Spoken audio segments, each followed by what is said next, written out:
Is dit oké?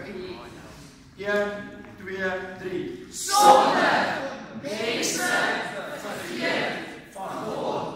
God maakt een plan. Een ongetrouwde dame, Maria. God stuurt een engel. Hij zegt, Mary, baby, waar wordt geboren? Jezus, verlosser. Sonde, koning Herodes, maak alles groot. Vlug van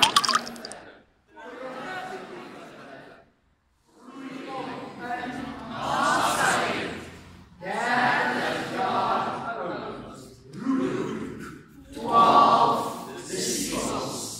En Jezus leerde hulle, ek is die weg en die waarheid en die lewe.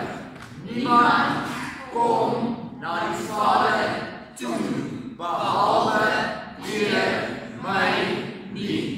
Sonde, kruisiging, begrafenis, 3 dae opstanding, opdrag.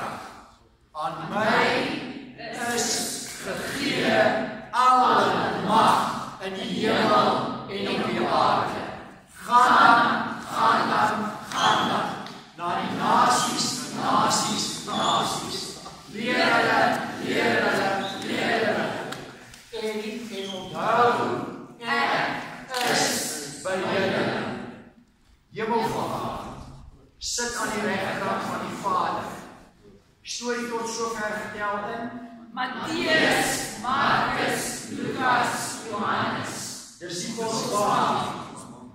God stuur Heilige Gees. Discipels nie meer lang nie. Disciples doodgemaak, vervolg, versprei.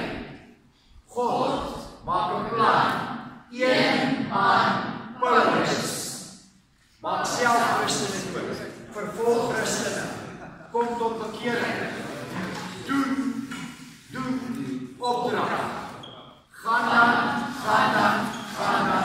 na die nasies. Leer. Baie plekke, baie briewe. En so word 1, word 2, word 3, word 4.